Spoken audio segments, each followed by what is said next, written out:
ಅಂದ್ರ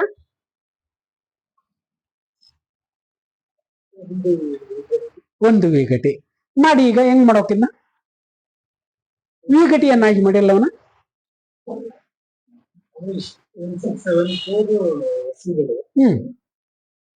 ಎಷ್ಟಲ್ಲೇ ಭಾಗಿಸ್ಬೇಕು? ಆರ್ಲಿಂದ ಭಾಗಿಸಿದ ಬಂದ್ ನೋಡ್ತಲ್ಲ, ಹೌದಾನೆ. ಭಾಗಿಸಿ ಆರ್ಲಿ. 6 6 6 6 2 6 3 6 2 ಎಷ್ಟು ಉಳಿತಿ? ಏನಾಗುತ್ತ?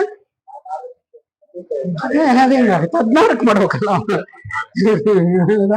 47 ಆಯ್ತು. 6 ಮಧ್ಯೆ 47 ತನ ಹೋದ್ರೆ ಇಕ್ಕು.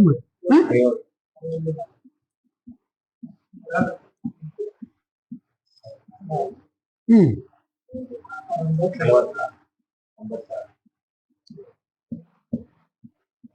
279 ಗಟ್ಟಿಗಳಾದವು ನೋಡಿ.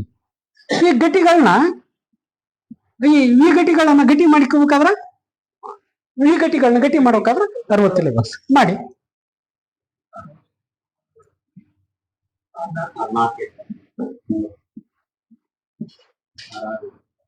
100 ನೋಡಿ. 4 ಘಟಿ 39 ವಿ ಘಟಿ.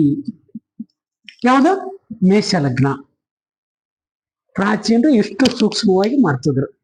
ಈಗ ಸರಿ ಸುಮಾರು 4 ಅಂತ ಹೇಳಿದ್ರು ನೋಡಿ, ವರ ಮೀರಾಚಾರ್ಯ, ಮೀನ ಮೇಷ ಚತುರ್ದಂಡಿ ಅಂತ. ಇದ್ರಂಗ ಇವೆಲ್ಲವನ್ನ ನೀವು ಮಾಡಿ ಒಂದು ಮಾಡಿದ್ದೀನಲ್ಲ. ಇದು ಮೇಷ, ವೃಷಭ, ಮಿಥುನ, ಕರ್ಕ, ಸಿಂಹ, ಕನ್ಯಾ. ಅಂದ್ರ ಮೇಷ ಮತ್ತು ಕನ್ಯಾ, ಮೀನ ಸೇಮ್ ಅದಿ ಅಂತ ಅರ್ಥ ಐತಲ್ರಿ ಕುಮಾರ್ ಅವ್ರೆ? ಮಾಡ್ಕೊಂಡ್ ಬನ್ನಿ ಮುಂದಿನ ಸಾರಿ ಸೇಮ್ ಅಷ್ಟೇ, ಮತ್ತೇನಿಲ್ಲ. ನಿಮ್ಗದು ಮೀನ ಮೇಷ ಚತುರ್ದಂಡಿ ಗೊತ್ತಿದ್ರೆ ಇದೇನು ಬೇಕಿಲ್ಲ.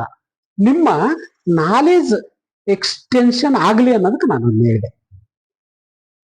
ಅರ್ಥ ಐತಲ್ರಿ? ಅಂದ್ರೆ ಹಸುಗಳಲ್ಲಿ ಮಾಡ್ತಿದ್ರಂತ.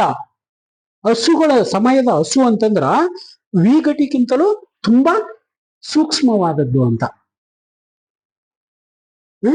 ಈ ಕಾಲದಲ್ಲಿ ಅದ್ರದ್ದು ಏನ್ ಮಾಡಲ್ಲ, ಅಲ್ಲಿಂದನ ಮಾಡ್ತಿದ್ರು ಪ್ರಾಚೀನ ಕಾಲದಲ್ಲಿ. ಈಗ ಬಂದ್ಬಿಡೋಣ. ಯಾರಾದ್ರೂ ಒಂದು ಸಂಕಲ್ಪ ಹೇಳ್ರಿ, ಏನ್ ಹೇಳ್ತೀರಿ? ಸಂಕಲ್ಪ